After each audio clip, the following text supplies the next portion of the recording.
Oi, amigos do Pod Top, sou eu, Denis Matos, aqui com vocês mais uma vez. Antes da gente começar a conversa, eu peço que você se inscreva no canal, curta todas aquelas pedidos de praxe, porque hoje a gente vai falar sobre uma questão que todo mundo que mora no Mato Grosso do Sul deveria entender bastante. A questão indígena. Não é uma questão que a gente pode tratar de uma maneira, de um lado, de um prisma. Ela envolve vários lados. E por incrível que pareça, ela é carregada de preconceito, de estigmas e sempre levado para um lado que parece que a gente está jogando irmão contra irmão, cidadão contra cidadão. A minha convidada, ela tem propriedade para falar sobre isso, não pelo simples fato dela ser uma estudiosa da lei, mas ela estudou muito. Ela tem mestrado, doutorado, acho que tem um PhD também. Já esteve na ONU falando sobre essa questão e a gente vai conversar com ela sobre isso para entender por que ela estuda tanto isso, porque não é o meio de vida dela, não é coisa que ela depende de viver, ela tem uma outra carreira totalmente magnífica também, mas ela com certeza leva o assunto dos índios em áreas e temáticas que a gente não imagina. Sâmia Jorge Barbieri, carioca de nascimento e campograndense de coração há muito tempo, né? Muito tempo. Você viveu mais tempo em Campo Grande do que no Rio de Janeiro, provavelmente. Com certeza, tenho 58 anos, vivi 27 lá. Que maravilha. Desempatou agora, né? Sâmia, eu queria saber o seguinte, por que você estuda a questão indígena? Você não é indígena, você é branca, você não é Mato Grosso do Sul. Como que isso chegou na sua vida? Olha, a questão assim é muito pessoal e é de busca, né? Eu, como procuradora do município, eu acho que eu já batia no teto com tudo que eu queria e tudo que eu já tinha. E eu tinha uma inconformismo, né? Porque quando eu vim para cá, eu mudei do Rio para cá, eu tinha uma fantasia com o estado lindo. Era na novela Pantanal, existia todo aquele romantismo daquele ambiente do Pantanal, que seria o Pantanal. Pantanal vendeu bem o Mato Grosso do Sul pro Brasil, né? Vendeu muito. Deu, assim, uma imagem de muito romantismo, de muita utopia, de estado perfeito. E para mim era perfeito, porque eu vinha fruto de uma paixão, eu fiquei noiva e vim morar aqui, casei no Rio de Janeiro, mudei para Campo Grande, Mato Grosso do Sul, e porque também é um estado muito rico, ele faz divisa com 2 países da América do Sul, então isso já me dava uma curiosidade, sabe, juntando a novela Pantanal e todo aquele romantismo que eu vivi até mudar para cá, né, até eu me casar e mudar para cá, e era um mundo, assim, para mim, um mundo muito especial. Quando eu me mudei para cá, eu vi a realidade nua e crua.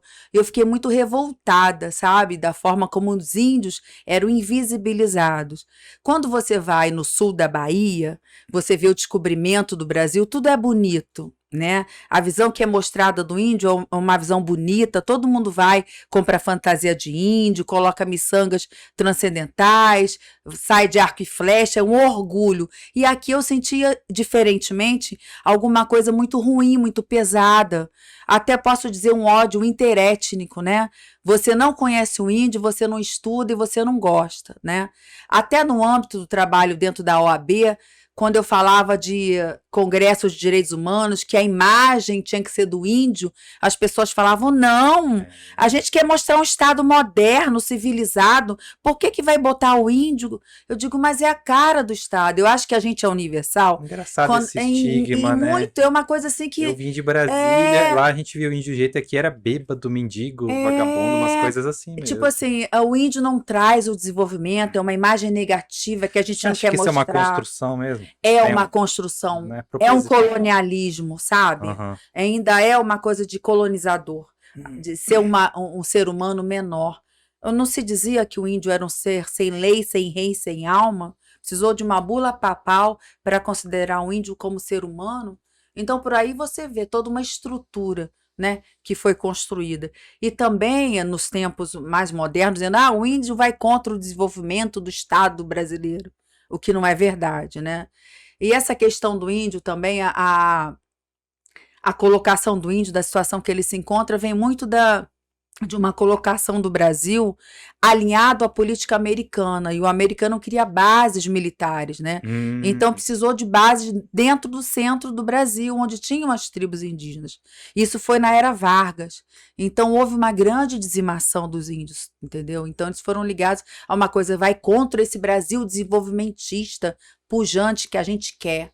Então o índio foi ligado ao atraso, né? E a uma coisa ruim, uma coisa menor. E não houve o entendimento da cultura, né? Parece que eles E o querem que é só mais a triste. ideia de indígena, quer usar nome indígena, Xingu, não Exatamente, sei o quê, exatamente. mas É um quer esquecer o reconhecimento ser que não é humano. de verdade, né? Não dá dignidade ao ser humano do índio, né? Isso que é duro. A nossa história vem do índio, você deitar numa rede vem do índio, você usar um perfume Chanel vem do fixador, que é o índio que descobriu, né? Que vem do pau Como rosa. assim? O Chanel número O 5? perfume Chanel, ele tem um fixador. E esse fixador vem do pau rosa. Então, ele é muito extraído para que tenha o fixador do perfume Uma Chanel. planta daqui. É, do Brasil.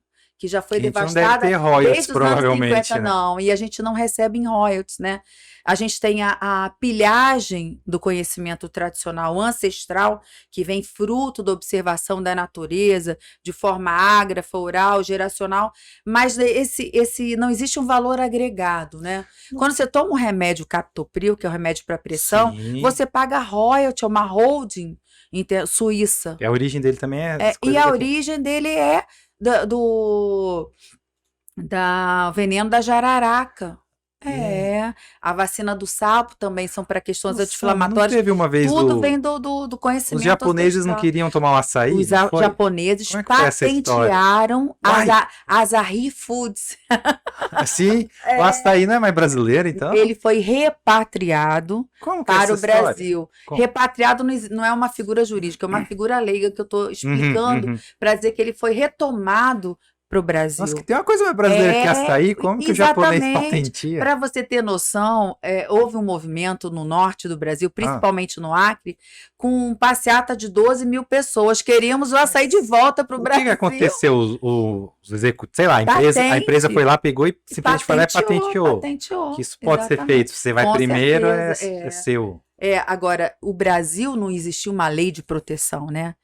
E por conta dessas e outras questões, como de holding suíça, o caso da Novartis AG, o caso do roubo Mas o açaí é brasileiro hoje em dia ou não é? Não, é brasileiro, é brasileiro. Ele foi repatriado, ele voltou para o Brasil. Virou uma questão de direito internacional? Internacional, muito sério, inclusive, né? Caramba! O Tem outras coisas nesse caso? O nosso Guaraná também. Guaraná o nosso também. Guaraná também. Então, é uma coisa assim, são várias questões que a gente não reflete, não vê que a gente tem um patrimônio, porque na Europa é o patrimônio que o homem fez, aqui é o patrimônio que Deus fez.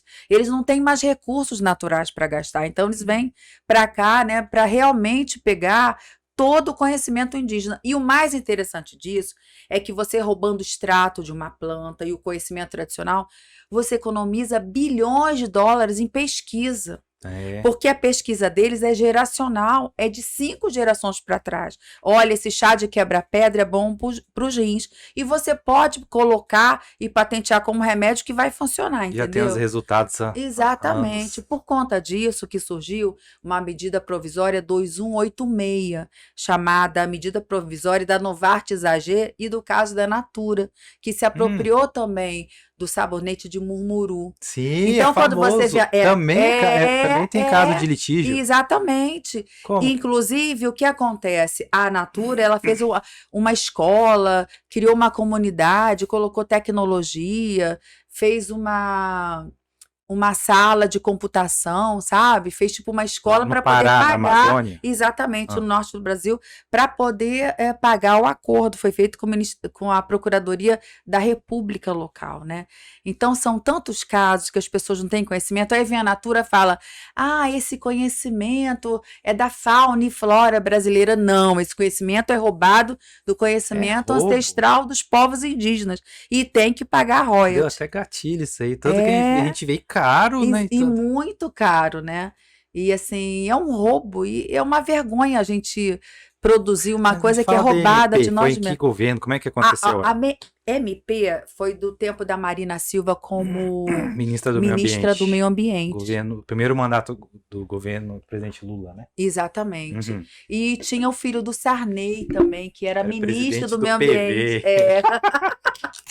Só no E Brasil. aí, Ah, essa medida provisória 286/2006, ela foi chamada a MP da Novartis AG, porque foi um caso emblemático. Então, como se tem um país que ele é mega diverso, ele tem 6 biomas e não existe a lei de proteção aos recursos, principalmente os recursos que são pilhados, roubados, né, desse país. E aí se criou essa medida provisória. Eu não vou dizer para você que é uma medida provisória que resolveu o problema, porque, como sempre, eles não respeitam os princípios do direito indígena, né? ah, Fora os princípios universais, o direito indígena tem o princípio da proteção, livre informação. Ih, gente, eu engasguei agora. da livre informação. Livre, prévio, consentimento livre, prévio informado. E, mais importante, a repartição de benefícios sobre uso indevido e comercial das coisas dos índios, né? Da sua forma de fazer e de viver e da sua observação. Então, sempre a gente peca por isso. Depois disso veio o marco da biodiversidade. Você vê, essa medida provisória não fez a repartição, não tem a consulta livre, até hoje não se tem, Uhum. né? Você tem um governo que vai fazer vamos dizer, o bairro Água Bonita, né? Houve o consentimento do índio, eles disseram como eles queriam a casa deles, era em forma de oca, né? Eles falaram como seria a associação deles, eles falaram se queriam espaço para fazer a cultura da sua tradição, não é? Não.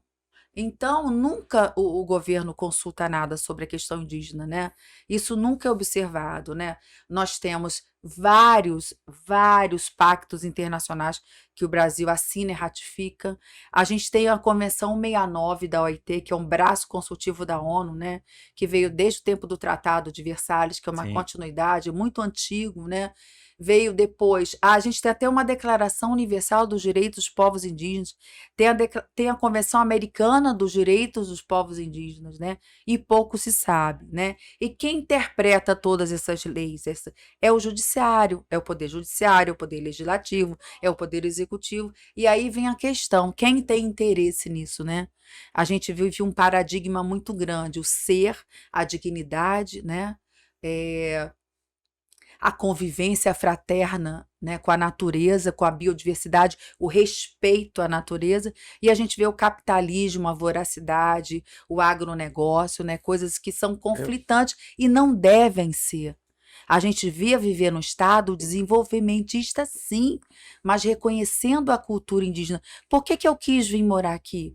Porque eu pensei, é um estado muito bonito, ele é um estado latino-americano e absolutamente indígena, né? Eu pensei, a minha ignorância era tão grande, eu pensei que todas as pessoas eram como Luísa Brunet. Na minha Cultura. imagem, né? Era um Eram essas pessoas centro de cultura, lindas. né? Tivesse o centro de cultura, que o Parque das Nações Indígenas fosse que nem a feira hippie, que todo domingo tem. Porque em volta daquele totem não tem uma feira com todos os povos Eu nativos acho que aqui em daqui? Campo Grande muita gente fala Parque Nacional Indígenas, nem associa Não esse associa, indígenas aí. e eu te pergunto, o que Quem eu que é Portal quero? Terena? O que é É, Portal Cadioel? Não faz exatamente. ideia. Nas escolas não Ioted, o que é ensina. Ioted, Quer dizer, né? estrela, né? Em Uhum. Tupi-Guarani. Então, tudo isso vem da educação. Desde quando meu filho estuda, eu faço na Semana do Índio, eu procuro. Agora ele tem 23 anos, estudando de medicina, ano que vem ele se forma. É? Mas desde o prézinho eu levava os indígenas que eu conhecia, o Marcos Terena, o Lísio Lili. Vamos lá falar da cultura, levava todos os apetrechos indígenas. E aí era informal e todo mundo ficava assim alucinado. É assim, pegava o maracá, né? Queria saber se tinha alguma coisa no parque indígena com os índios, contação de histórias, quer dizer, a gente não forma cidadãos que amem a sua terra porque não ensinam isso. É isso que eu ia Isso é muito dizer, educação triste. infantil aí, tudo, que eles ostentam mais um lado cowboy americano do É que mesmo, verdade, né? é a pura Um estilo verdade. texano e tal, É, do que a própria raiz count, daqui. exatamente. E até que eu ia dizer, eu acho que assim, penso no meu pensamento mais limitado possível, que é a questão do agro mesmo. Ele vende essa coisa que é o PIB, que é o agro tudo, mas ele não, em momento algum ele explica que o agro, por exemplo, ele planta aqui, usa água, tudo aqui, mas não fica imposto nenhum pro Estado, nem pro Brasil quase, né? Tem isenção de tudo. Compra tudo importado, exporta tudo. E a gente tá aí, eles quer botar essa marca que o Estado é um Estado do agro, que não tem origem indígena, que não tem a natureza. A gente tá vivendo esse clima todo aí por causa dessa destruição em massa. Isso tudo é tão triste, né? Eu acho cada vez mais que a gente tem que ter no nosso estado, tirar uma ideia de barbárie. Eu fui conselheira estadual, fui conselheira federal, fui Do quê? Do conselheira federal, eu fui da OAB e fui da Comissão também de Direito e Defesa do Índio e fui do CONANDA, que é o Conselho Nacional da Criança, né, que é ligado à Presidência da República, à Secretaria de Direitos Humanos. Então, nesses lugares, eu quis mostrar sempre a cultura indígena, porque eu não me conformo com esse maniqueísmo. Ou você é agro, ou você é alguma coisa verde que gosta do indígena, meio hippie. Não é assim. As coisas, elas não se excluem, elas se complementam.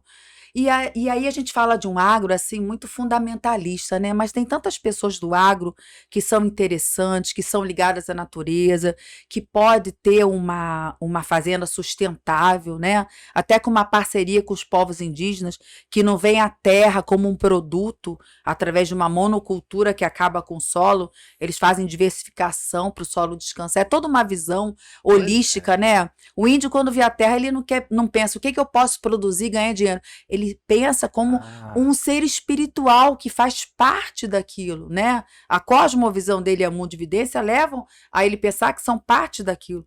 E aí você observa que no Brasil, onde está mais preservada, as nossas florestas, é onde tem os povos indígenas. Sim, as reservas, né? Também. Então eu acho que a gente primeiro tem que tirar essa máscara de ser só agro e se reconhecer. Eu acho que a gente é universal, é desenvolvido, é para frente, é moderno. Quando a gente conhece as nossas origens, aí a gente é universal. Se a gente souber a nossa cara indígena, a beleza dessa cultura e ter uma fazenda com uma parceria que seja pequena com uma demarcação dos índios, né? Eu acho que você venderia uma carne com selo verde, né? Aqui não é uma carne que tem o sangue de índio. Aqui a gente aprendeu com a cultura indígena, então mais que o estado agro, a gente é um estado agro e ecológico e biodiverso e humanista. Eu acho que a gente poderia ter isso tudo nesse estado e não ter essa polarização que não é boa para ninguém. Então, eu acho que primeiro vamos apaziguar, vamos fazer daqui uma cultura de paz e vamos ter uma conversa mais franca, porque as conversas que eu tive com o agronegócio foram conversas muito duras, muito hostis, sabe? A gente, quando trata dos direitos humanos e principalmente dos direitos dos povos indígenas, aqui a gente é muito hostilizado como pessoa. Ora, se você tem uma ideia contra mim, até, né? desgasta muito. Os poucos debates que eu participo, eu gosto de participar de outros estados, porque aqui é muito difícil. Aqui eles ainda têm um dom de achar pessoa que não tem nada a ver com a questão do agro, de ficar defendendo eles. Né? Exatamente. Eu acho impressionante essa pessoa que é explorada também defende. Defende, esse que é o pior, né? E eu acho quando o opressor se torna oprimido, como é que é? É Paulo Freire. Totalmente, né? Centenário, olha, o Paulo Freire tinha que viver em todos nós, né? Porque, primeiro de tudo, a gente tem que ensinar com amor. É isso que falta para cá, né? Se você é do agro, você tem que me matar porque eu sou indigenista. Ora, eu sou contra você no âmbito das ideias, mas a gente às vezes é machucada pessoalmente por você ser contrário ao interesse. O agro é gente, o agro é bom, o agro é tudo. Eu acho engraçado. Seria tudo sim se fosse mais humano. Quanto mais rico a pessoa é, o ensino das crianças deles é mais semelhante ao que o Paulo Freire pregava. É verdade. E para as escolas públicas tem que ser o Ivo viu a uva, Ivo viu a uva, aquela repetição para... É para não evoluir mesmo, é verdade, né? É tudo programado. E aí essas crianças que são criadas nas escolas mais interessantes, sabe, toda a ideologia do Paulo Freire, vão contra os seus pais. Nessa conduta racista, opressora, conservadora, né? Então, por isso que eu digo, a gente não pode, eu acho que um grande crime é a gente massificar, né? Como é que a gente fala? Tratar tudo de uma mesma forma, generalizar. Eu acho um grande crime.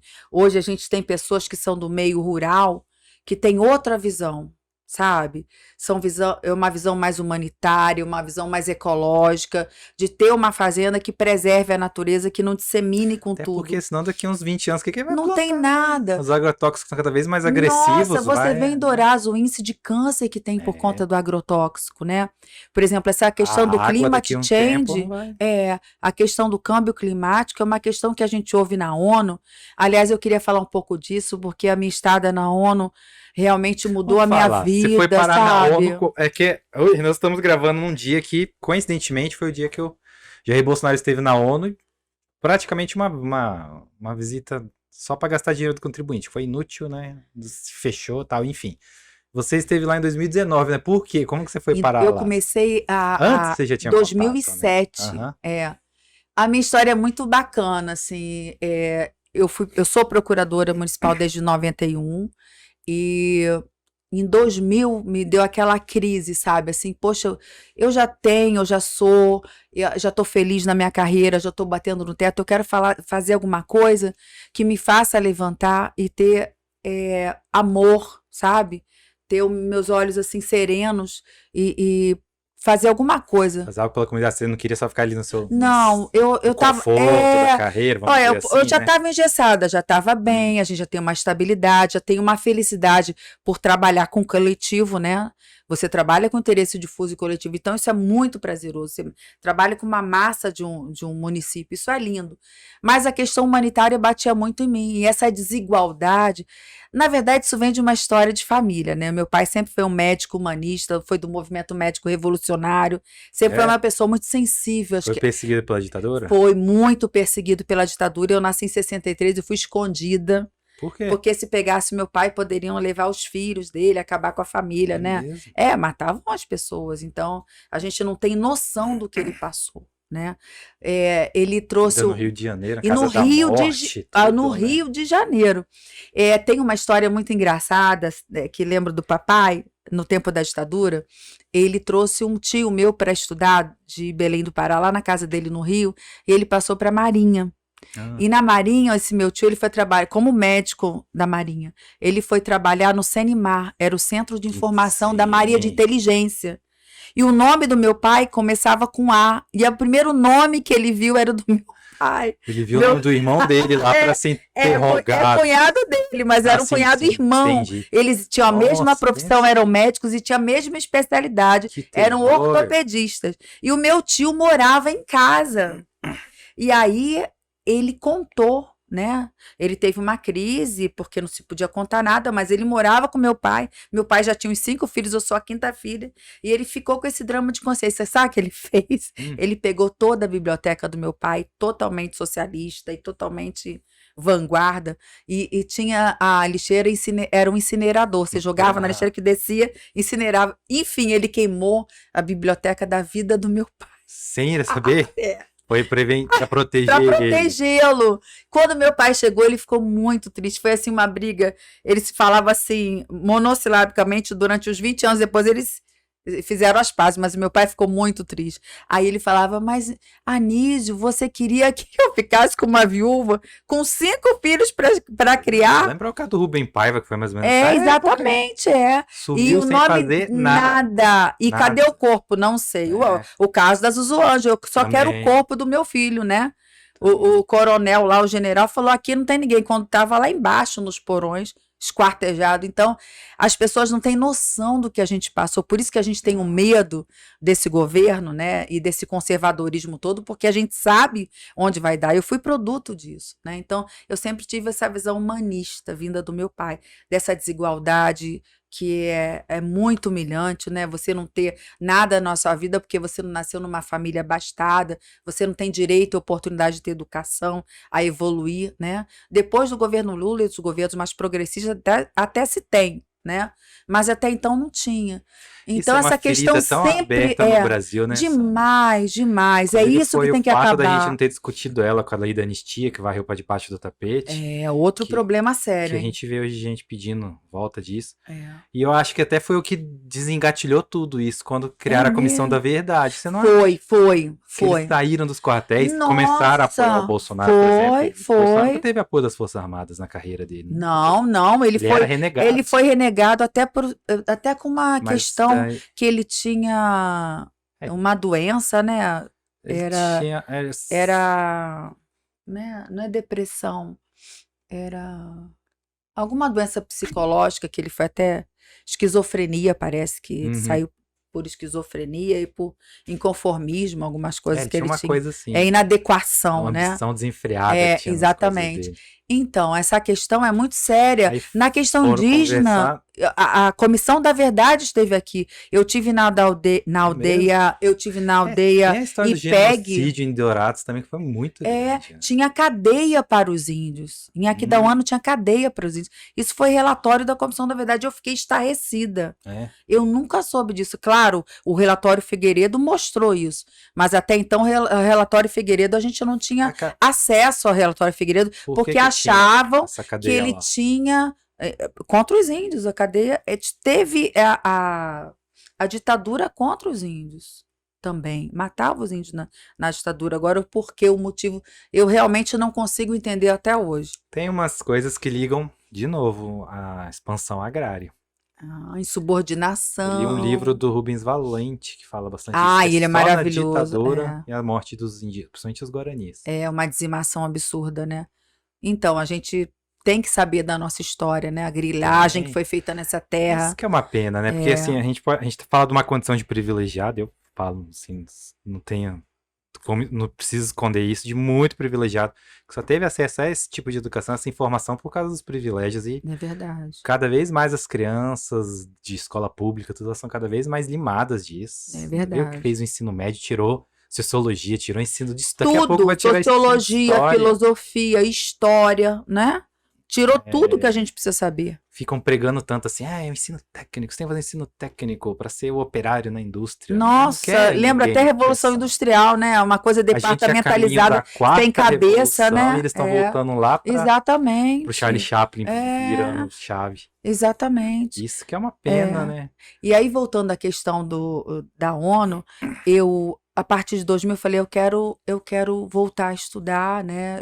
Meu filho tinha nascido em 98, em 2002 foi quando eu levantei para pensar em estudar. Falei, tá faltando alguma coisa, eu tô batendo no teto, eu quero mudar alguma coisa.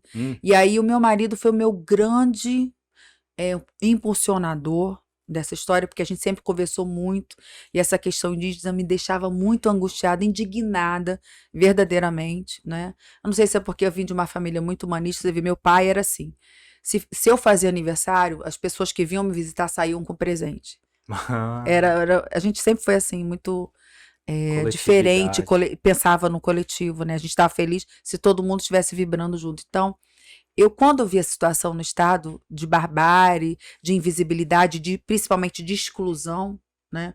Eu falei, eu acho que eu vou pensar na questão indígena. E meu marido falou, faça, né? E depois também com a secretária lá do mestrado, que eu fiz o mestrado em São Paulo, ela falava, você tem tudo a ver com isso, o que te incomoda onde você mora? Eu fazia palestrinha, né? Eu contava como era aqui, então você tem que fazer. A questão aqui dos índios de Campo Grande, nessa época? Tinha, sempre teve. Eles sempre eram bem marginalizados. Nossa, terrivelmente. Não existia o movimento indígena tão forte como a gente vê hoje o protagonismo deles, né?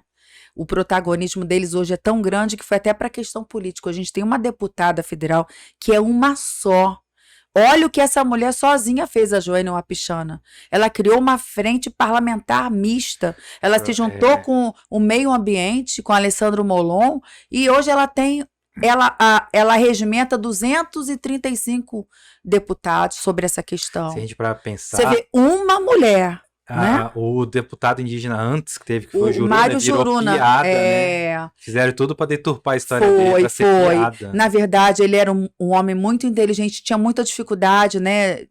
com idioma e tudo, língua, né? entendimento.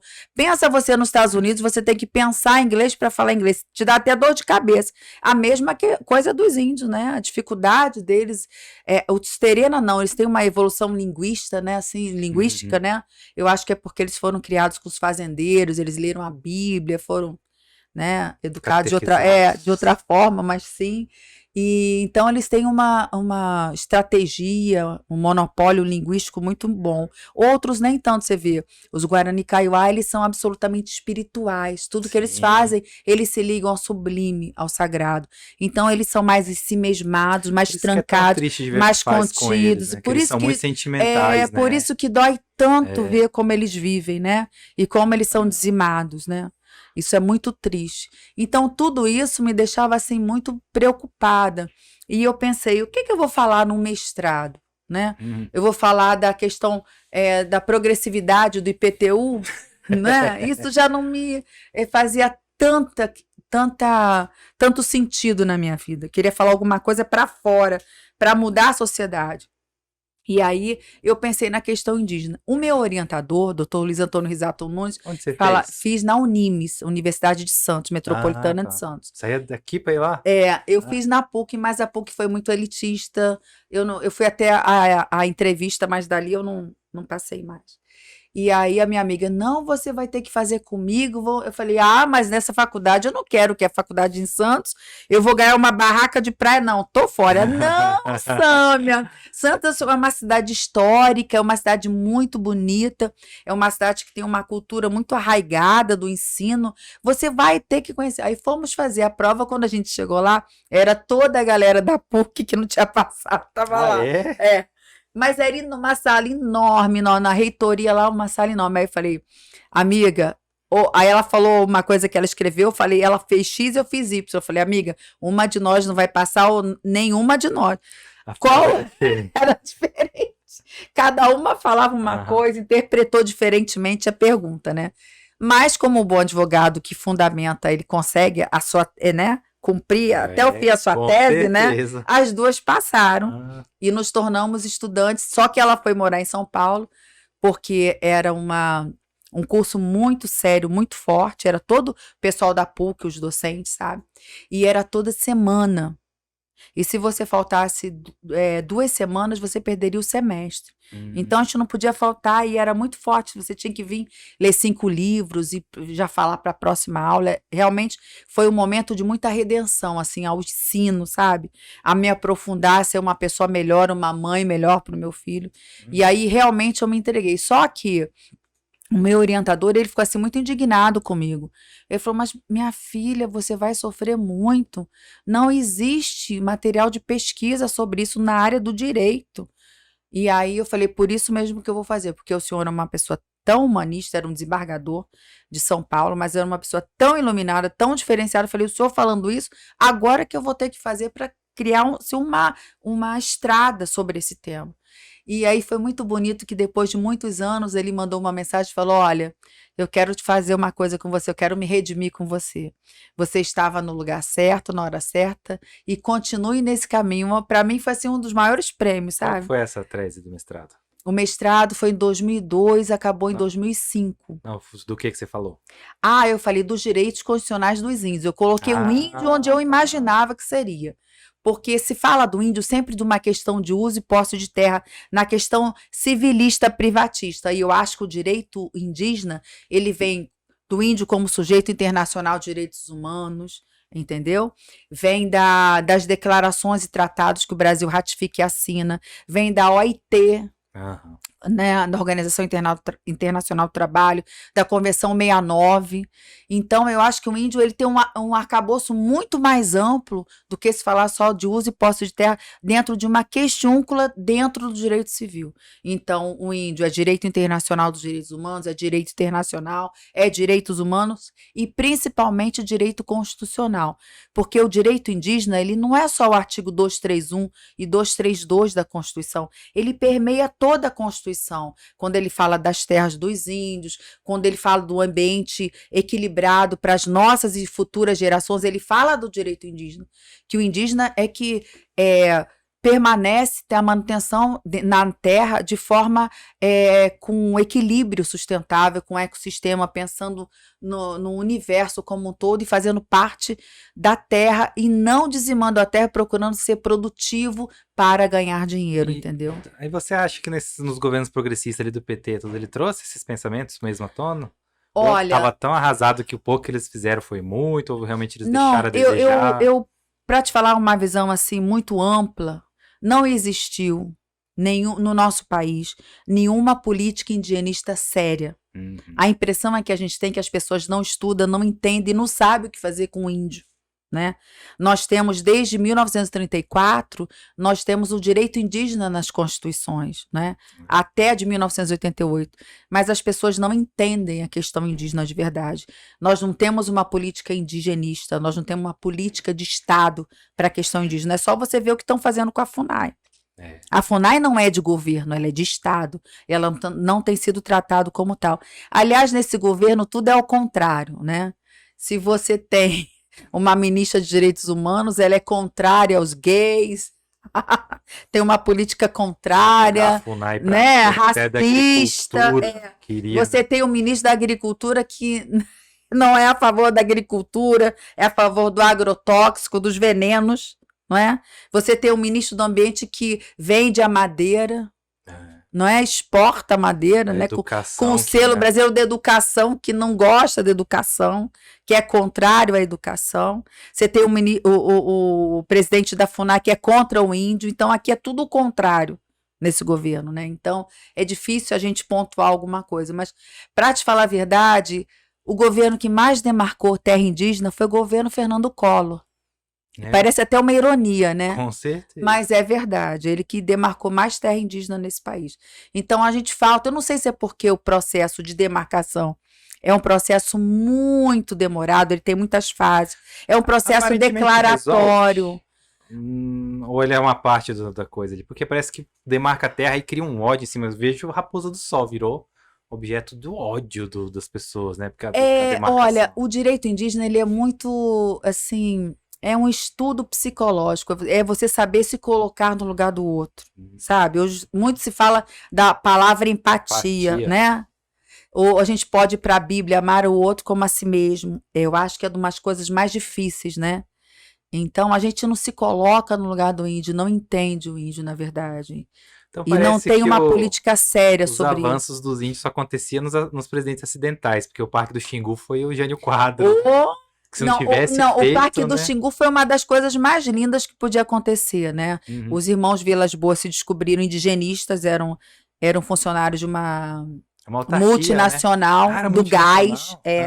Foram para lá, se apaixonaram, e aí começaram uma saga com o governo brasileiro, com o exército brasileiro. Fazia o que o exército fazia, mas começou a se apaixonar pelos índios.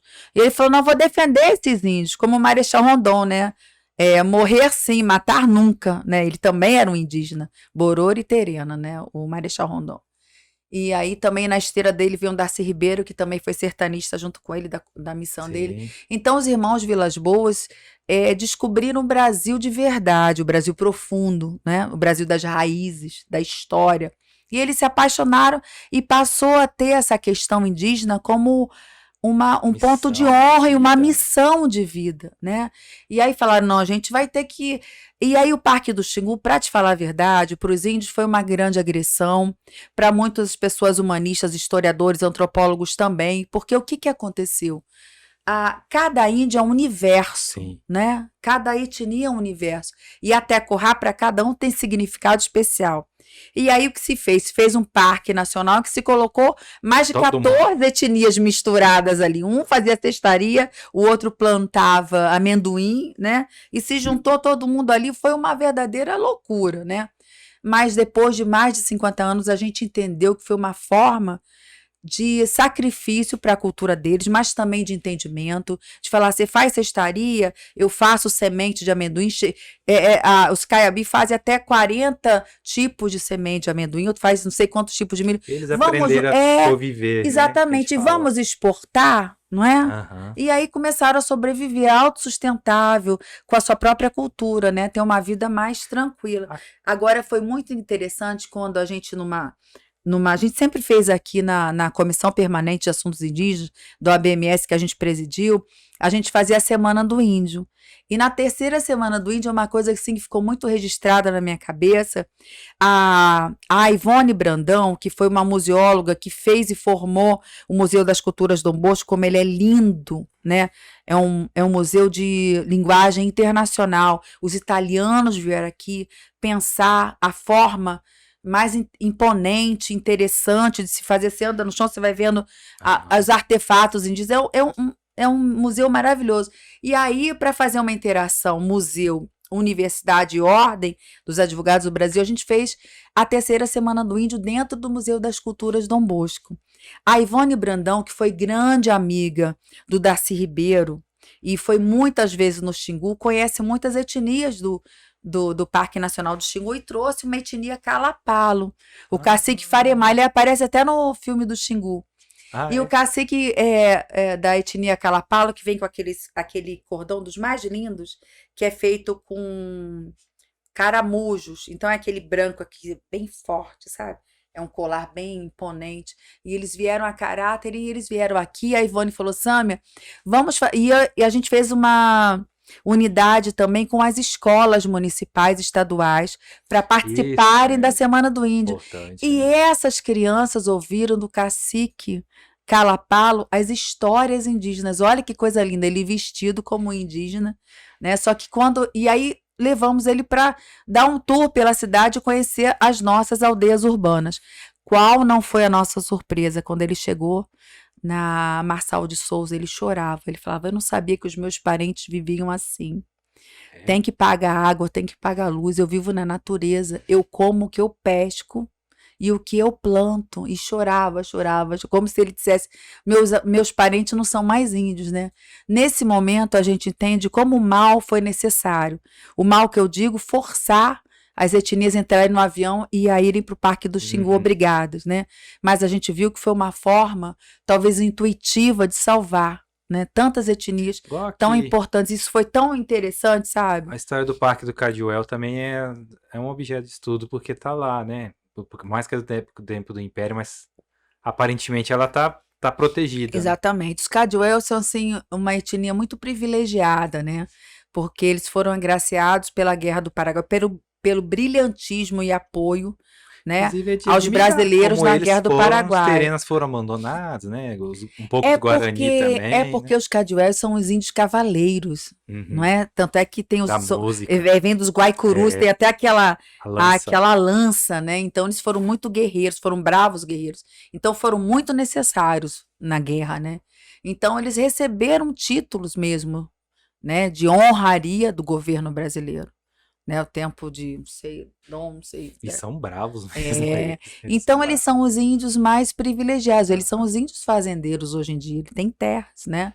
Então, eles puderam se desenvolver de uma forma diferente. Eu lembro muito a questão, quando a gente falava das demarcações aqui, que a Constituição não permite fazer nada, né? Não pode comprar terra com benfeitoria. Tudo que você estudou envolvendo as leis mesmo, não tem como achar uma solução legal. Eu acho que a solução mais inteligente... A gente vai ter que fazer um Xingu IMF, assim, possivelmente. Um quadrado, tá. É complicado essa questão, assim. Eu acho que o caminho do diálogo... Eu vivi um tempo do direito como demanda, como contenda, tudo você tinha que entrar com a ação. Hoje a gente vive o direito do consenso, da pacificação. Você vê todas as demandas começam com uma audiência de conciliação, a conciliação é colocada a qualquer momento num processo. Da mesma forma eu vejo a questão indígena, não é? Você tem estados brasileiros que deram grandes exemplos e acabaram com essa matança e fizeram a demarcação. O estado do Rio Grande do Sul, o governo do Rio Grande do Sul investiu para que a gente pudesse fazer uma demarcação mais equânime, né? Uma conversa entre os índios e fazendeiros, e o Estado interviu comprando terra para dar para os índios, dos caigangues, muitos dos caigangues. Então você não vê essa matança que a gente vê aqui, mas aqui existe assim um autoritarismo, não é? É uma questão assim de que a minha cultura é mais importante de que a sua, e a sua tem que ser exterminada, tem que ser sufocada. Por isso que eu digo, as coisas não são excludentes, elas se complementam. A gente não precisa matar o outro para ter a nossa verdade sobrepujando. A gente pode ter o outro como parceiro. Essa uma vida que a gente tem que ter aqui, entendeu? Então, aqui as coisas são muito contraditórias. Ou você é contra ou a favor, ou você é do agronegócio ou você é contra. E a gente não pode ver as coisas assim, a gente tem que evoluir. E o direito indígena, ele depende muito desse estado psicológico, de você se colocar no lugar do índio, de você entender o outro. Então, essa questão é que é muito difícil. Como dizia o Levi-Strauss, quando esteve no Brasil, ele falou assim, a gente vai viver as diferenças, mas as diferenças vão ser internas, elas vão se dissipar. E uma cultura não precisa aniquilar a outra, não é? A grande evolução do ser humano é que as culturas vão mudando, né? Por exemplo, eu tiro o meu exemplo humano, né, da minha vida. Eu, quando vim para cá, só o que era bonito era a cultura do Rio de Janeiro, era o carnaval, era o sol. Eu não era praiana, eu gostava de ir para a praia para ter um efeito contemplativo, para caminhar. Nunca fui de ficar preta de praia, mas tinha uma visão bem carioca também das coisas. Quando eu vim para cá, eu descobri um outro estado, outra cultura. Da mesma forma, eu explicava para o meu filho da parte da vegetação. Meu filho, a gente vem de um estado que lá é a Mata Atlântica, tudo é muito verde, é muito grande, as folhas são muito hidratadas. Aqui é diferente, você vê uma planta seca, de repente você vê o ipê totalmente coberto de flores. Então é o que eu digo, eu tive que me subsumir da visão carioca, tirar aquela veste e observar esse estado e me encantei, me apaixonei. Né? Hoje eu entendo muito mais o Cerrado do que eu entendia quando eu chegava. Falava que lugar horrível, com as coisas tão retorcidas, tão secas, tão sofridas, não é? A partir do momento que eu me desvesti da Mata Atlântica e comecei a olhar o Cerrado como ele é, admirá-lo, né? Hoje eu amo a Mata Atlântica, eu adoro o Cerrado, né? Então é uma coisa de você se despir do que você é para nascer de novo e para evoluir. Então, para essa evolução, dizia Levi-Strauss, depende da evolução, do grau de evolução da sociedade. Isso. Mas como é que foi sua vivência com índios, Sam? Você teve todas essas, nas suas pesquisas, você tinha, como é que foi? Assim, o que você conhece? Olha, eu falo assim muito, com muito gabarito e com muita verdade que eu sou uma indígena de gabinete, uma indigenista de gabinete. Eu não fui em todas as aldeias, dá, né? Sabe? Nem dá.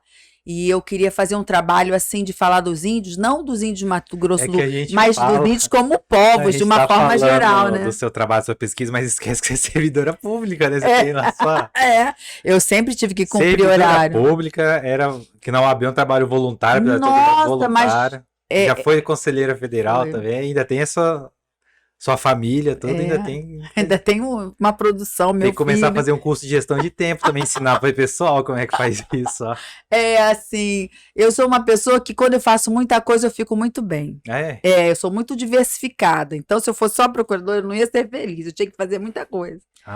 Muito, não sei, eu acho que eu nasci assim, meio diferente, dinâmica. Culpa da minha mãe que me colocou no balé, na natação... A ONU, quando você tinha os contatos lá, como é que eles viam a situação aqui? Olha, até eu chegar à ONU, assim, foi um caminho muito longo, né? É ligado à Acnur, né? Ou não? Não. É o ECOSOC, no Conselho Econômico e Social da ONU. Que é o Fórum Permanente de Assuntos Indígenas da ONU, que é o fórum permanente todo ano. Até eu chegar na ONU, eu fiz o meu livro, né, que eu coloquei o direito indígena e tratei dos índios, não de uma aldeia especificamente, mas os índios em caráter de povos, né, do mundo, do Brasil e tudo.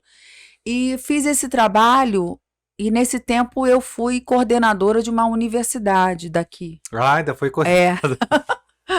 E aí... Quando eu fazia o mestrado, uma coordenadora de então falava para mim, olha, é bom você passar no mestrado. Eu não entendia, eu falei, ela me deseja boa sorte, mas manda eu passar, uma obrigação. Aí eu descobri quando eu passei. Quando eu passei, ela me ligou e falou, parabéns, você vai ser professora de Direito Indígena dessa universidade. É a única universidade no Brasil que tinha na sua grade curricular a disciplina Direito Indígena. Eu não sabia. Aqui Eu em Campo dava, Grande? eu dava aula de direito constitucional e direito A Universidade administrativo. Federal não tem essa. Não tem, Você vê, né? especificamente não tem. Na verdade, cada universidade tem uma característica. Uma universidade é mais humanista, a outra é mais ligada ao direito do consumidor e tudo, mas a gente não tem uma universidade que tenha a cara do Estado, né? É. Que tenha o direito indígena como seu forte. Você vê, veio uma universidade Mas do uma coisa Rio que a de gente vê que não é Janeiro. interesse, né? Exatamente. Veio uma universidade do Rio de Janeiro e tinha disciplina, e eu fiquei muito encantada. O Aham. meu laboratório, depois do O mestrado, que você foi. notava? Seus alunos viam como isso? Achava Olha, eles baboseira? falavam assim, Interessavam? Que... eu era coordenadora, então eles tinham assim um respeito muito grande. Ah, Só que um foi muito engraçado, ele se tornou o meu grande amigo. Aliás, todos os meus alunos são meus amigos incondicionais, são os amores incondicionais. Eu tenho eles até hoje na minha vida. E é a maior paga da educação é a gente ter esse amor que a gente carrega por conta deles. E aí um falou para mim assim, sabe, coordenadora, eu não sei se a senhora sabe, mas a senhora está numa canoa furada. Nossa universidade não tem o reconhecimento do MEC, né? ah, E o que a senhora está fazendo? O que a senhora ainda dá aula de índio? oh, Aí eu falei, meu filho, a gente realmente tem autorização e eu felizmente consegui mais essa alegria de ser a cereja para colocar no bolo. A gente conseguiu, na gestão, fazer o reconhecimento do curso daqui. E aí ficou tudo bem, a primeira turma saiu com o diploma reconhecido, que só tinha a autorização e não tinha reconhecimento, então foi uma luta muito grande para conseguir isso nesse tempo hábil da primeira turma. Era uma primeira turma muito sacrificada, que nunca tinha tido uma semana jurídica. Então a gente fez muita coisa e trouxe junto o direito indígena. E veio muito racismo, muita opressão. É, né? As pessoas, elas simplesmente, elas brincavam, elas gozavam com a questão, né? E aí a evolução que foi interessante, porque de pessoas, operadores do direito que não entendiam, passaram a ser pessoas que começaram a entender e ver de outra forma. E houve assim uma situação muito bonita. Houve duas autodeclarações de pessoas como indígenas, sabe? Uma mora até em Manaus, a Tereza Marques, ela professora. Eu falava assim, fazia textos, leituras, trabalho em grupo, inclusive teve muito namoro, muito casamento, porque eles interagiam muito mais, então através de textos. Então ficou uma aula assim muito movimentada. Eu digo que eu não sou uma boa professora, eu sou uma boa animadora. Então todo mundo ficou muito animado e começou a ver o direito indígena de outra forma. A gente teve alunos que se autodeclararam, e aí você vê a evolução de pessoas que não davam a menor importância para o direito indígena, passaram a ter muito respeito e a fazer até seus trabalhos de conclusão na temática indígena. Então, eu acho que isso é exatamente o fruto da educação, de uma boa educação. Uma educação que leva em conta o humanismo, as ciências sociais, a filosofia, a história, né? É bom que na universidade não tem aquela coisa de tanto ficar falando, que é o que tá ensinando, que a gente tá vendo no ensino médio uma caça às bruxas agora. Tá horrível, tá Acho que se alguém horrível. ficar falando Um de índio controle, aqui, um controle muito grande, muito grande. É uma tristeza muito grande que a gente, como educador, vê isso. Fahrenheit. É um absurdo, né? Eu acho que isso remete a um tempo de muita opressão e de ditadura. A gente tem que estar com o olho muito aberto. Tudo está se voltando. Eu sempre falo para os alunos que a gente vive na humanidade tempo de luz e trevas, né? A humanidade dá um passo à frente, dois atrás. Mas os direitos humanos e os direitos humanos dos povos indígenas é como diz a música do Ivanis, depende de nós, né? Se o mundo ainda tem jeito, né? Apesar do que o homem tem feito. E se a vida sobreviverá. Então, direitos humanos é a vida e a luta de todos nós. Trazer das normas uma questão absolutamente prática e de vivência do dia a dia. Eu acho que isso também faz parte de um plano sequestrar a pauta de direitos humanos como se fosse coisa só de bandido. Nossa, porque cada vez menos as pessoas adotam ela. É uma descaracterização Entende, né? tão grande, né? Nossa, total. Direito de bandido, era uma das primeiras pautas, assim, do início, né? Eu perguntava, o que é direitos humanos? Aí começava aquela loucura. Direito Aí eu dos falo, humanos. aí eu digo, peraí, vamos começar do zero, entendeu? Então, a gente, com a educação e com muito respeito, né? Porque a gente vê muita ignorância, não é? Muita falta de preparo. Então, a gente, com muita humildade, muito respeito, principalmente a matéria, a gente vai galgando passo a passo uma evolução. E a gente fica muito feliz com o resultado. Não é fácil, não é? Tinha gente que ainda brincava, o índio é preguiçoso, então vem cá, quem que carrega a cana-de-açúcar? Quem que corta a cana-de-açúcar? Quem controla a plantação sucro-alcooleiro desse Acho que é uma estado? cretinice falar que Por preguiçoso favor, fácil. Se você né? tivesse opção, você ia trabalhar na sua casa? Pois é, Tem por também esse papo favor. preguiçoso, mano. São coisas assim que não se sustentam, são Pois é. mitos assim que não se sustentam. E são Então, propagados. se você começa a colocar na cabeça da pessoa a aprender a pensar, muda completamente. E você também, eu fazia muito o que você ouviu do índio na televisão? O que você ouve na mídia? E o que você acha disso? Então, quando você ensina o ser humano a pensar, a resposta é totalmente diferente do que ele reproduz, né?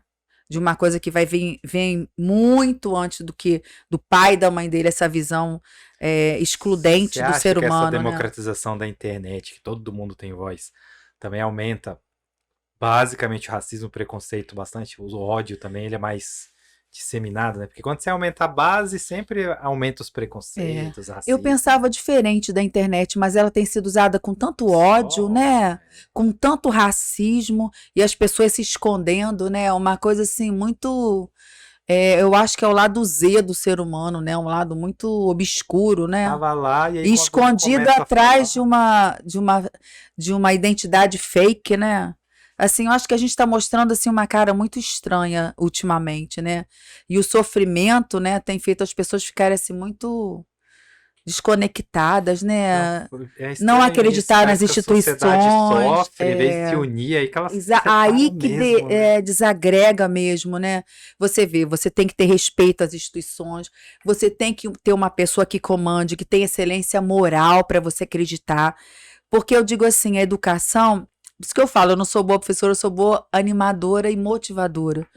Quando você escuta um conselho de uma pessoa que você ama e que é especial para você, você escuta com o coração.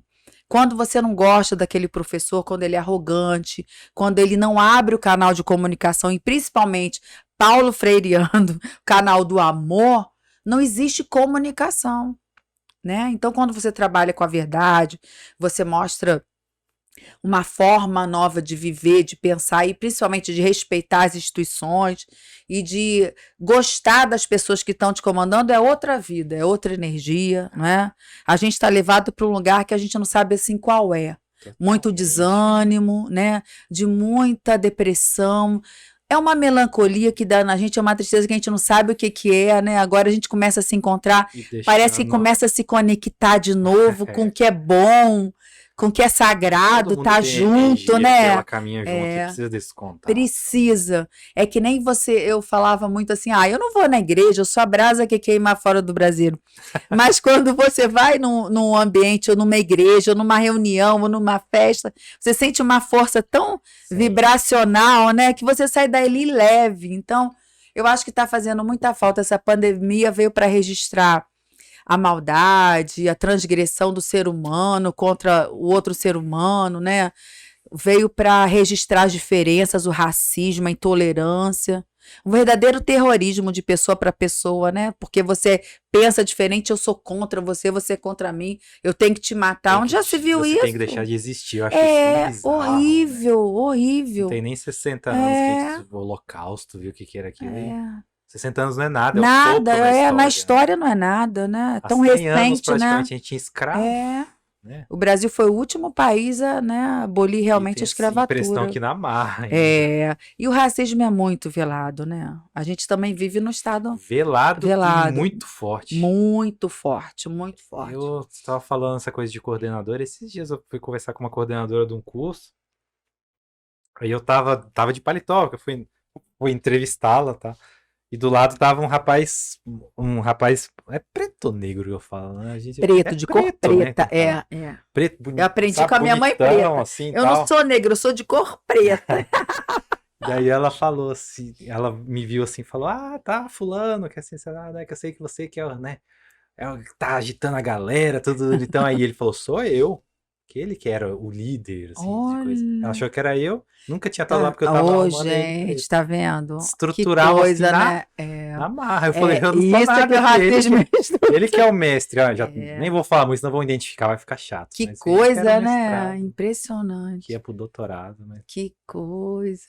Mas isso está mudando, né? Agora, eu ainda acho que do racismo, eu acho que ainda existe dois degraus a mais do que da questão indígena. Você já vê mais representatividade, você já vê na mídia, você vê nos desfiles de moda. O índio ainda não. Agora, com essa feira Eco Fashion, que estão chamando muitos indígenas, começa a entrar um indígena na moda, no que é belo, na gastronomia, né? O índio tem muito a dizer, tem muito a mostrar. Eu aprendi muito da questão do racismo com a minha mãe preta, que nos criou. Ela mora na favela da Rocinha. Ela tem 70 anos, então ela me dizia o que ela vivia. Eu ficava horrorizada. No ônibus, no supermercado, né? Na própria sociedade. E olha, Rio de Janeiro parece que é mais, né? Mais solta a coisa, mas não é. Muito velado e é muito triste. Né? Portaria separada, elevador separado, realmente, olha, até hoje a gente não consegue acreditar nisso, né? Tá. Impressionante, né? Eu vi o mapa, até um entrevistado que vai vir aqui, ele fez o mapa da riqueza em Campo Grande, aí também tem com as declarações de branco, tal, do IBGE. Tá tudo assim, os pretos estão todos na periferia, as coisas assim, tá? Os brancos ricos estão lá no meio mesmo. Gente, aqui em Campo Grande. O estrutural é totalmente. Totalmente. E você vê quando um jovem negro consegue ascender, ele lutou 1000 vezes mais para chegar no lugar de visibilidade, né? E a gente tem que sofreu muito, né? Imagina, que nada. Você vê um juiz que você lembra é o Joaquim Barbosa, você não lembra de nenhum outro. Você lembra de um grande advogado, foi Luiz Gama, né? Abolicionista e tudo mais. É bem difícil, né? São poucos, são pérolas que você encontra. Super exceções, não deveria né? ser. E ainda está mais avançado que os povos indígenas. Imagina os indígenas que tem que avançar. Indígena, tem isso que a gente estava falando, tem um dinheiro muito envolvido, eles representam um entrave numa... Muito não é um grande. entrave, eles representam... Né? Imagina um índio ser o entrave de uma economia, de um estado. Que absurdo. Né? Que negativização do ser humano, Total. Né? Em vez de aproveitar a riqueza que tem para progredir mais, ser um estado mais pujante, né? Lembra, 10 anos, você viveu bastante isso com a gente lá na OAB, né? Quando ficava falando, que ninguém quer investir aqui no estado por causa do conflito indígena. Fala, que conflito indígena? Que narrativa? Não existia essa palavra, né? É verdade. Fala, que narrativa é? E faz site, faz outdoor. Quem vinha aqui fala, meu Deus, estão vendo a guerra civil. Não vai pro Campo Grande não, Mato Grosso do Sul, lá é índio matando branco e não sei o quê. Vendiam essa narrativa, e né? isso, você tá falando isso na Casa da Cidadania, dos Direitos Humanos e da Liberdade. Você ouviu um discurso desse dentro da OAB, né? Lá, as pessoas que eram indigenistas eram tidas como loucas, né? Para fazer uma comissão, ser uma comissão permanente de assuntos indígenas, levou 2 anos no âmbito da diretoria para colocar no conselho para ser julgado. As pessoas tinham medo, tenho medo, aqui não é o Estado que entenda isso. Aí eu dizia, mas aqui não é o Estado, a OAB não é a OAB do fazendeiro, a OAB dos direitos humanos. Pelo amor de Deus. Então, outros falavam assim, lá vem pessoal que vai me encher de cacique aqui dentro, só quero ver o OAB cheio de cacique. Eu falava, vamos colocar assim. E foram momentos belíssimos, um deles foi o presidente. Ele, no início, a gente tinha várias brigas, assim, muito de ideais, né? Eu falava do Leonardo Duarte? Vai ter que não. Outro? Não, porque eu tenho que dar, assim, contar como eu te conheci, né? Que eu era assessor de imprensa da Ordem e o Leonardo falou... Conta. Denis, preciso mudar muita coisa na comunicação aqui. A gente tem que botar mais nossos trabalhos, assim, para a sociedade ver... E tem uma comissão aqui que eu vejo que ela tá marginalizada. Vamos levar pra cima. Eu falei, que é?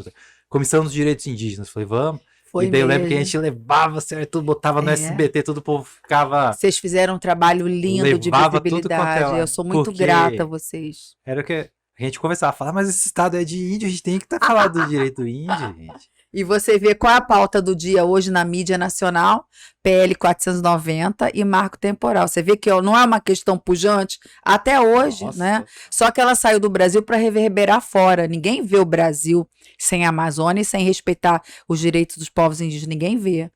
E aí, voltando à história da ONU, então eu fiz a minha dissertação de mestrado, já era coordenadora, já dava aula de direito indígena.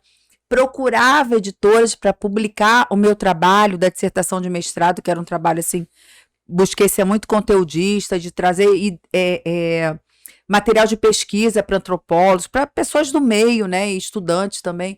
E aí eu ficava assim numa tristeza, porque as grandes editoras falavam assim: o seu trabalho é belíssimo, é um trabalho conteudista, mas não é comercial. Não vamos publicar, né? Não vamos publicar. E era no tempo das sinopses, e meu livro era um livro de conteúdo. Não, a gente quer classificação disso, classificação daquilo, a tal da sinopse. Eu digo, mas eu não fiz isso. E aí ficava naquela neura. E nisso eu fui, através de uma ONG, uma organização não governamental indígena, uma organização indígena, foi para a ONU, que tem cadeira na ONU, assim, que pode indicar estudiosos, né, e botar a apreciação da ONU para ver se eles podem participar ou não. A gente tem que mandar currículo. E aí foi uma grande alegria saber que a gente foi aceito, né, para ser uma observadora da ONU para a causa indígena. E aí, a cada ano a gente tem ido. Eu e uma colega, a doutora Tatiana Jakov, também grande estudiosa do assunto, professora da Universidade Federal. Como? E a gente se conheceu pela luta indígena. É mesmo? Foi, se tornou assim uma amizade muito grande. Hoje ela é uma amiga e irmã que eu tenho nesse estado. Eu tenho muito orgulho de ser irmã da Tatiana Jakov, irmã de alma. E aí cheguei na ONU e eu tive absolutamente uma catarse. Eu entrei assim um estado, eu falei, meu Deus, tudo que eu escrevi, tudo que eu falo, eles estão falando aqui, dignidade, reflorestamento, câmbio climático. Eu ouvi falar em câmbio climático em 2007. E a grandeza dos indígenas é uma coisa tão incrível, porque não existe um egoísmo de falar, queremos demarcação já, porque lá se unem os índios do mundo inteiro, e eles pensam em questões globais. Em 2007, eles não falavam demarcação já, eles falavam da questão do câmbio climático, que com o aumento da temperatura da Terra, não vai existir soberania nem segurança alimentar. Olha o que os índios falavam em 2007. A gente está em 2021 e está vivendo isso, né? Não temos mais a calota polar. Agora, a água, nós temos o aquífero Guarani, né? Tanta coisa linda que a gente tem, e eu vi tudo isso sendo falado na ONU. Eu falei, meu Deus, tudo que eu falo está no meu livro, eu tenho que publicar esse livro. E aí, como coordenadora dessa universidade que eu te falei, a gente recebe muitas editoras, muitos e-mails. Aí eu vi uma editora mais ligada à filosofia, ao conteúdo, e aí mandei o meu trabalho. E aí eu vi aí eu não consegui a resposta, eu não vinha a resposta. Aí um dia eu liguei para a editora e falei com uma pessoa, ela falou assim, o seu trabalho está sendo analisado em Portugal. Aí eu comecei a rir, eu falei, meu Deus, se eu não conseguir publicar nada até hoje no Brasil, o que esse trabalho faz em Portugal? Qual não foi a minha surpresa que quando eles me convidaram para encontrar com eles no estande da Bienal do Livro em São Paulo, aí já me deram um crachá de autora, nem me fale daquela Bienal, né? Aí me deram vou lhe dar um crachá de autora. Eu achei estranho, porque a entrada era muito cara. Ali eu já era estudante, eu não tinha esse dinheiro para estar gastando na entrada. Aí eles falaram, não, eu vou lhe dar um crachá de autora. Eu falei, nossa, que honra, né? Cheguei lá, mais coincidência ainda, era do dia do meu aniversário, e aí dentro do stand eles falaram, a sua obra foi aprovada. Eu caí num choro que eu nem te conto, né? E o mais bonito é que essa editora, fora do Brasil, aceitou o meu trabalho e não fez eu mudar uma linha, nem sequer uma vírgula. Mas que triste que foi uma editora né? Fora do Brasil. Fora do Brasil, então, exatamente. Então foi uma tristeza, assim, uma amargura e uma alegria tremenda, porque foi para todos os países de língua portuguesa, entendeu? Então é uma alegria e uma tristeza. Você fala, puxa vida, eu não consigo falar da minha gente no meu país, né? Impressionante, né? Por isso é que eu te digo que depende do grau de evolução da cultura, de um povo, né? Sua evolução moral, psicológica, social, né? Então a gente tem que ter um preparo, tem que estudar história, tem que estudar sociologia, filosofia, para entender a questão indígena, não é simplesmente antropologia e direito, né? Ela reverbera para todos esses lugares. E aí, ano a ano, eu fui cada vez mais me apaixonando. Esse Fórum Permanente da ONU, ele pertence ao Conselho Econômico e Social da ONU, que é um braço muito importante, né? Então, se tem muitas recomendações. Então, se discute o futuro e as pessoas totalmente ignoram. O futuro, né? Total. E nesse ano. Ignoram o que acontece. Exatamente. Lá. E nesse ano que foi declarada a Declaração Universal dos Direitos Humanos dos Povos Indígenas. Então, foi assim, uma eclosão, né? Absolutamente assim, inesperada que aconteceu, academicamente falando, né? Foi um grande encontro. E aí eu fui aprendendo cada vez mais a estudar, para respeitar e em seguida admirar. É claro que a gente vê no nosso estado, né, em Jaguapiru, em Dourados, os índios párias, os índios que se suicidam, né? Isso tudo é um choque cultural, é falta de perspectiva, né? Se colocou numa área muito pequena, um contingente muito grande e se favelizou, né? Acho que o episódio mais triste que eu vi, assim, em relação a isso aí, foi uma vez um índio lá de Dourados, foi alguma blitz, alguma coisa assim, pediram o documento dele, ele mostrou a carteirinha dele da FUNAI e falou, isso aqui não vale nada. Ele ficou numa tristeza tão grande que era o mundo pra ele. Era a sua identidade. Ele suicidou de tanta tristeza. Nossa, ele mostrou o Rani, né? Tiraram, acho que a última ponte de dignidade. Exatamente. Que você vê o que falta educação, né? A falta de sensibilidade, né? Para saber que o maior orgulho dele é ser de uma etnia, né? E ter essa cultura preservada e ter principalmente o seu reconhecimento e o respeito a ser quem ele é. Né? Tem até um ditado que o índio foi numa pastoral da terra, que o índio cunhou assim, uma frase: eu posso ser quem você é sem deixar de ser como eu sou. A sociedade não entende uma pessoa com celular, com laptop dizer que é índio.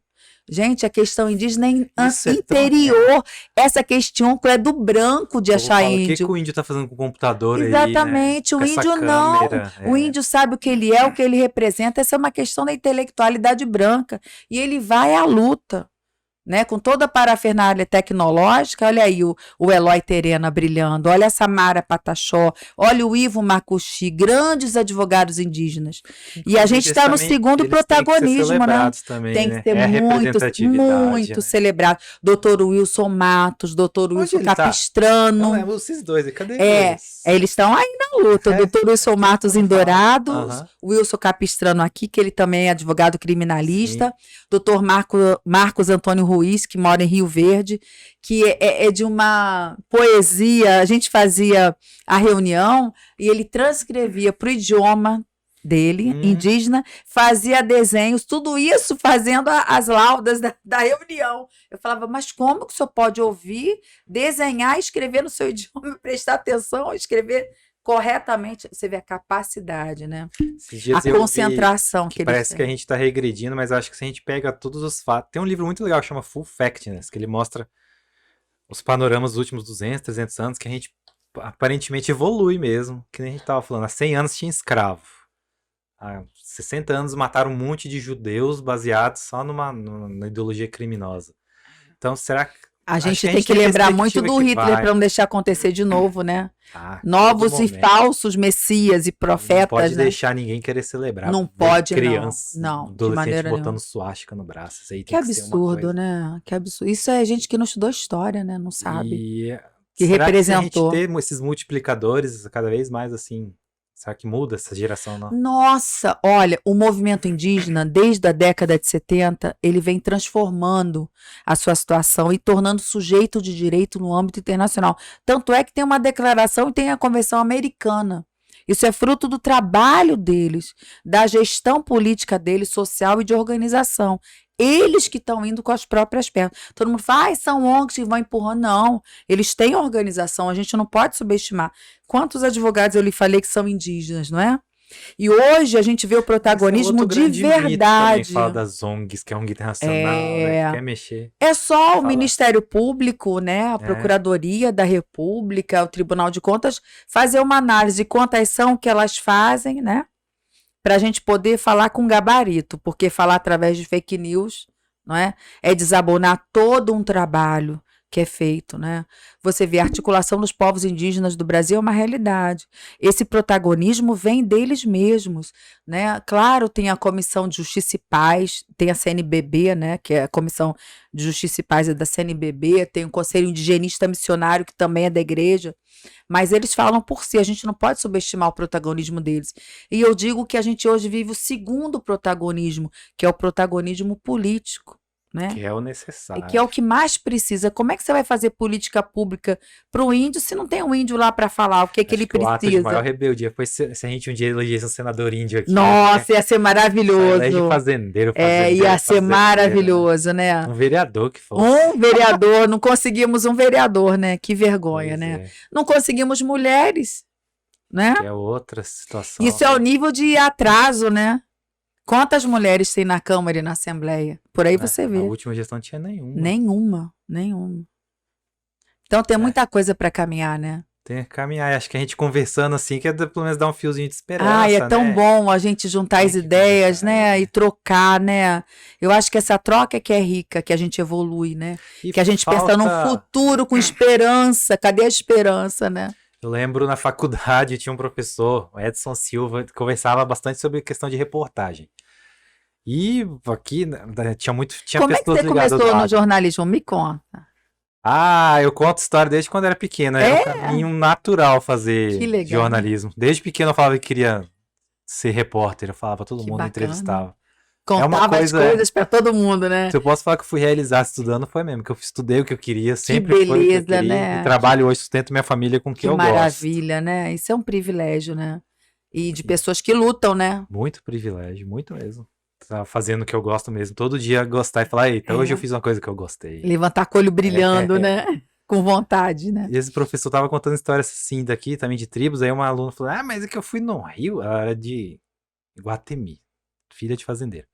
E parece que quando eles entram na água, a água suja assim e tal. Falou, você não fala extremamente preconceituosa.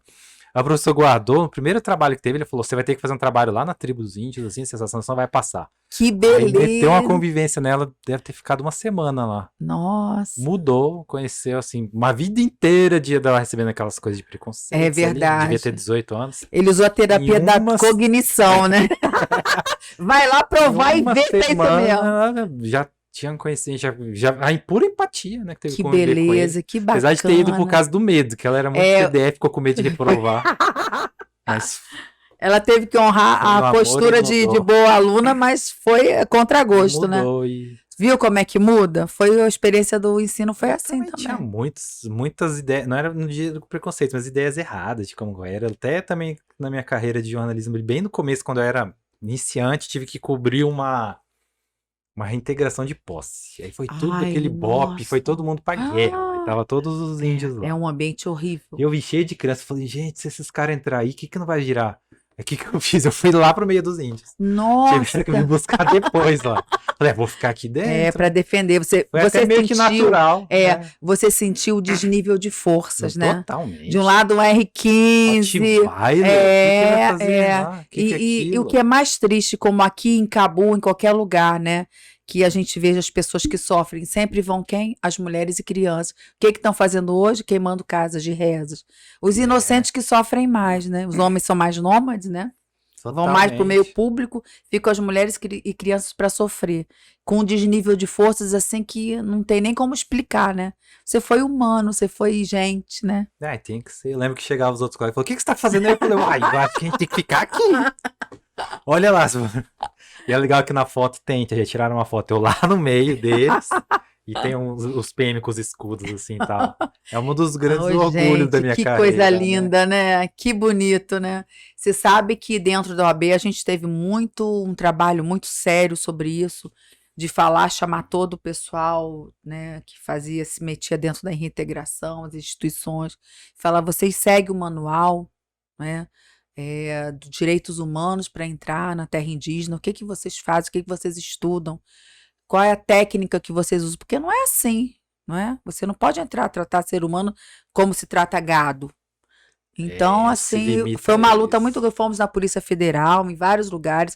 Eles queriam que a gente fosse nas reintegrações, forçando, obrigando. A gente falava, escuta, a gente é do lado dos direitos humanos dos povos indígenas. A gente não pode chegar lá para chamá-los e vocês irem em cima deles. Não é assim. Então, tudo é um trabalho de educação. Fomos muitas vezes em várias instituições federais para poder explicar como se tinha que fazer, na forma do direito, né? E a busca de um estado de paz e não de guerrilha. E todo mundo aprende, né? Todo mundo aprende, é só boa vontade. Quando eu servi o exército, eu lembro que aí quando ninguém é tão ignorante que não possa aprender, ninguém é tão inteligente que não possa ter humildade para aprender mais ainda, eu lembro que os soldados falavam, quando vai ter protesto de índio, que a gente vai lá e tudo, não sei o que, sei o que. Aí os oficiais, os que vieram, tinham acabado de sair da academia, meio novo, eles falam, Índia é cidadão brasileiro, o exército não combate cidadão brasileiro, isso nunca vai acontecer. Nossa! Mas daí... Dava aquele bug na cabeça deles, como assim? Mas eu vim aqui para matar, vim aqui pra... passa um tempo e a gente vê, acho que esses soldados, sei lá, oficiais mais progressistas acabam sendo absorvidos. Não sei. É verdade. Mas tá lá, eles sabem que saber, um eles cidadão, sabem. Né? Saber, eles sabem. Existe isso. E assim, uma das coisas mais emblemáticas foi quando até eu fiz uma live, o Luiz Eloy falou, sabe quando eu lhe conheci? Então eu fiquei muito orgulhosa de estar no movimento, assim, em função da OAB, e ele me conhecer nessa atividade e ser um pouco de inspiração para a vida que ele ia viver tão plenamente, né? Que bonito, né, o trabalho dele. Eu sou uma grande admiradora dele, até porque ele é um índio terena de Campo Grande. O olho do furacão. Ele falou assim, eu lhe conheci quando vocês colocaram, junto com o movimento coletivo, coletivo Pele Vermelha, vários coletivos de trabalhadores indígenas, de sindicato, a OAB, uma porção de gente em conjunto, a gente fez um grande manifesto na frente da catedral, demonstrando quantas lideranças indígenas tinham sido mortas. E a gente fez uma coisa assim, de cognição mesmo, de colocar no choque para a pessoa pensar. A gente colocou várias cruzes, mais de 159 cruzes, que era o número de lideranças indígenas que eram mortas. Aí eu pergunto, quantas lideranças indígenas são mortas e quantos fazendeiros são mortos? É só você ver, né, a diferença do calibre da violência contra os povos indígenas. Uma vez que tinha uma ruralista que queria entrar na comissão, né? Eu lembro lá, né? Foi um caso emblemático. Ela já estava prevendo o governo, né? Gente, tudo invertido. Impressionante. É o tal negócio. Vou entrar na Exatamente. Vou entrar na comissão indígena para ser um X9, para falar para o outro lado o que se passa aqui, para ser uma integrante fake. Mas aí a pessoa vai, você vai dando corda, né? Porque, assim, a relação humana a gente vai começando a entender. Eu era presidente da comissão e falava, gente, o meu objetivo aqui não é de eliminar ninguém. Eu vejo que tem uma maçã fora do contexto, mas eu não posso expurgá-las, tirar. Chefe de torcida chama a gente para aglutinar e não manda a pessoa fora. Vocês que vão observar e o diálogo vai ser posto pela comissão. Os que são contra, a favor, e todo mundo começou a ver que aquela pessoa era absolutamente contra o direito indígena. E eu falei, mas eu tenho que ter um fato para poder entender o que está acontecendo. De blá, blá, blá, eu não posso humilhar uma pessoa, dizer que ela não tem conteúdo, expulsar. Jamais, a OAB não é lugar para isso, né? É uma janela da cidadania. A gente aprende a ser um ser humano melhor, a pensar de uma forma muito mais diversificada. A gente abre a mente da gente. Falei, vai ter que ter alguma coisa que aconteça. E aí houve. A pessoa teve a capacidade de fazer um texto contrário à questão indígena, totalmente contrário, suscitando uma tese que o STF tinha que acatar, né? E dizendo ao final que era membro da comissão indígena. Aí foi o fato, né? Eu falei, não pode ter numa comissão comissão da criança e adolescente uma pessoa pedófila. Não pode ter numa comissão ambientalista uma pessoa que seja a favor das queimadas e de venda de madeiras, virar carvoaria, uma floresta, né? E da mesma forma, numa comissão indígena, não pode ter uma pessoa que não se coaduna com a causa indígena. Que para todas as pessoas que estão aqui, que tem muito a fazer na sua vida profissional, isso aqui é uma missão. Era muito árduo ser procurador e estar ali todo mês e cada hora morria um índio. Sim. E é muito importante também falar que essa comissão indígena nasceu com sangue. Eu não fui a primeira presidente da Comissão Indígena. O primeiro presidente da Comissão Indígena, é até bom que se diga, era a Comissão Especial de Assuntos Indígenas, foi o Dr. Wilson Matos da Silva, esse indígena que mora em Dourados, que tem um observatório indígena, ou índio parece, observatório da causa indígena. Ele veio uma liderança de Dourados e veio dizer na OAB, então o presidente era o Dr. Fábio Tradi, e ele nesse momento ele virou um grande observador da causa e batalhou muito pelo direito indígena dentro da OAB. É importante que se diga por justiça. Inclusive o mandato dele tem se pregado por pauta muito progressista. Muito progressista, é bom que se diga ao contrário do irmão por dele, justiça. que é bem bolsonarista. Exatamente. É impressionante. Veio o doutor Wilson Matos trazendo essa liderança. E a liderança falou assim, doutor, eu estou aqui porque eu vou ser morto. Eu nem sei se eu consigo chegar lá em Dourados, porque eu estou sendo procurado. Eu não sei se você sabe, tem pessoas que matam índio se a orelha vale tanto, o pescoço vale tanto. É uma coisa assim abominável o que se faz, né? E aí, quando esse cidadão chegou em Dourados, ele foi morto. O doutor Fábio Tradi ficou tão...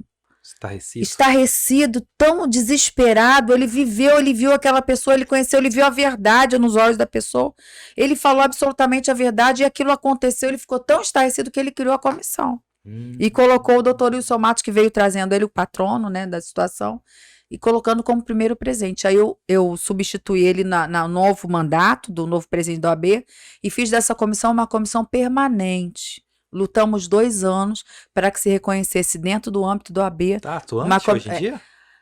Olha, eu não vejo muitas notícias, inclusive os índios me encontram e falam, poxa, doutora, a gente tem tanta saudade de tudo que a gente viveu, a senhora teve tanto cuidado com a gente, tanto respeito, a gente vai lá falar algumas coisas, mas as pautas não progridem, sabe? É tudo meio... Não sei como que as coisas acontecem, parece que a gente não vê de verdade as coisas, né? Existem, mas não funcionam, não sei nem te explicar. Eu não posso dizer porque não é nem ético, né? Eu sei que o tempo que a gente viveu, que você nos ajudou muito, que existe uma OAB muito voltada para entender as questões do nosso estado, foi uma gestão que foi muito diferenciada, né? Que até hoje ecoa muitos frutos, sabe?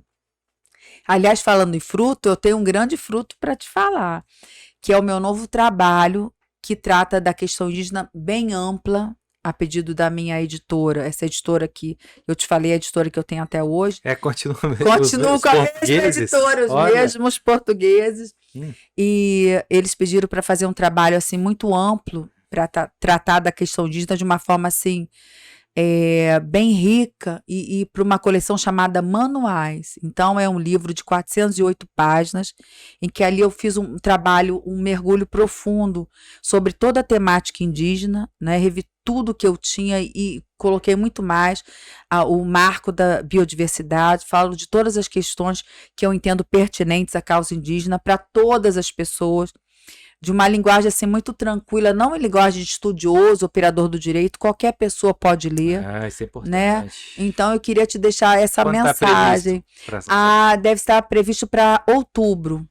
Ele está no prelo, está ali no forninho, deve sair em outubro, pela mesma editora, e eu fico muito feliz, que é uma forma de retribuir tanta alegria que eu tenho de descobrir no estudo dos povos indígenas, pessoas tão incríveis, cultura assim tão vasta, que eu acho que a gente deixa a vida da gente muito mais rica, muito mais bonita, e quando a gente vê o ser humano de uma forma global, né? Qual que é o nome do livro de novo? Fala de Os Direitos dos Povos Indígenas. Onde que encontra? Na Amazon? Ele vai estar como e-book, ele vai estar na Amazon, nos grandes canais de venda, né? E ele já está na pré-venda. No meu Instagram, @SamiaJordi, já tá o link da pré-venda dele. Eu tô muito feliz que já tem gente procurando. A gente vai deixar escrito, mas vai botar aqui, mas @SamiaJordi com Y. SamiaJordi, né? Com Y, E eu acho que dia 2 até o dia 15 de outubro ele já deve estar por aqui. Aí a gente volta a falar dele, sim. Vamos falar assim. Sam, foi um prazer. Puxa, que tá bom aqui. te reencontrar, meu amigo. Imagina. Muita gratidão de ter você com a gente. Que as nossas conversas ecoam e pessoas como você fazem a gente ter esperança de continuar, sabia? Quem me dera dar esperança pra alguém. Sim. Pessoas como você, o convite que você me fez muito feliz. E a gente vê que tudo que a gente plantou vale a pena, viu? Com certeza. Obrigada de coração, meu amigo. Grande abraço. Quero agradecer você que está acompanhando a nossa conversa aqui também. Continue, siga no nosso Instagram, se inscreva no nosso canal, ouça no podcast. E se você gostou dessa conversa, transmita ela para mais pessoas, compartilhe aí pelo WhatsApp, pelo Facebook, pelo Instagram. Lembre-se, sempre todo conhecimento que você adquire, você gosta, quando você passa ele para alguém, ele é duplicado. Até a próxima, grande abraço, me segue aí no meu @ também e até lá.